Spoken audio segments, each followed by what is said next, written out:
Number 4-এর magical chair লড়াইটা দুই ডানহাতি ব্যাটারের মাঝে। কে আসবেন লিটন দাসের পর, সাইফ হাসান নাকি তাওহিদ হৃদয়? কে এগিয়ে থাকবেন নাম্বার 4 পজিশনের জন্য? সে আলোচনা নিয়ে বিস্তারিত থাকছে প্রতিবেদনে। একটা সময় মিডল অর্ডার ছিল বাংলাদেশের শক্তির জায়গা। সাকিব, মুশফিক, মাহমুদুল্লাহরা যে কোনো ফরম্যাটে মিডল অর্ডারকে টেনে নিয়ে গেছেন। তবে বর্তমানে এই জায়গায় ভুগছে টাইগাররা। বিশেষ করে টি-20 নাম্বার 4 পজিশন নিয়ে আছে ধোঁয়াশা। গুরুত্বপূর্ণ এই পজিশনে কে খেলবেন, কে ধরবেন দলের হাল, তা নিয়ে আছে সংশয়। তাওহিদ হৃদয় এই পজিশনে এতদিন খেলে এসেছেন। এই পজিশনে ক্রিকইনফোর মতে এই বছর বাংলাদেশের সবচেয়ে ধারাবাহিক ক্রিকেটার হৃদয়। টি-20 ক্রিকেটে 25 এভারেজ ও 125 স্ট্রাইক রেটে ব্যাট করেন হৃদয়। তবে 2023 সালে হৃদয় ব্যাট করেছেন 23 স্ট্রাইক রেট ও 126 স্ট্রাইক রেটে। 2024-এ তা বেড়ে দাঁড়ায় 131 ও 30 এভারেজে।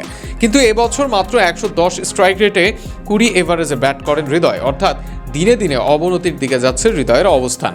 এর বাইরে তার অফ সাইডে পর্যাপ্ত শট না থাকায় দুর্বলতা এখন দিনের আলোর মতো প্রকাশমান, যা ভোগাচ্ছে এই খেলোয়াড়কে। তবে কিছু দিকে হৃদয় এগিয়ে থাকবেন। উইকেটে টিকে থাকতে পারেন, দলের হাল ধরতে পারেন, আবার টিকে গেলে বড় শট খেলতে পারেন। শুরুতে উইকেট হারালে কলাপস থেকে বাঁচাতে পারেন তিনি।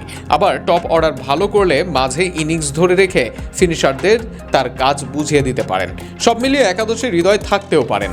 তবে সাইফের নামটা উকি দিচ্ছে জোরে সোরে। সম্প্রতি ডাচদের বিপক্ষে সিরিজে ফিরেছেন সাইফ। এর মাঝে এক ম্যাচে 18 বলে 36 করেছেন, আরেক ম্যাচে ওপেনিংয়ে নেমে 12। দুই ম্যাচে প্রায় 200 স্ট্রাইক রেটে 48 করেছেন। মন্দ বলার উপায় নেই তার ফেরা, তবে মন্দ লেগেছে তার ফুটওয়ার্ক ও শট সিলেকশন, যে জায়গায় বড় আকারের হতাশ করেছেন সাইফ। হৃদয়ের চেয়ে সাইফ এগিয়ে থাকবেন কয়েক কারণে। মিড ওভার্সে স্পিন ভালো সামলান সাইফ। এশিয়া কাপের সব দলে আছে ভালো মানের স্পিনার, মাঝে তাই রানের চাকা সচল রাখতে সাইফে ভরসা করতে পারে দল। সাইফের দৃশ্যমান দুর্বলতাও উন্মুক্ত নয়, বরং সব দিকেই শট খেলতে পারেন। এর বাইরে সাইফের বোলিং দলের বড় পাওনা হবে।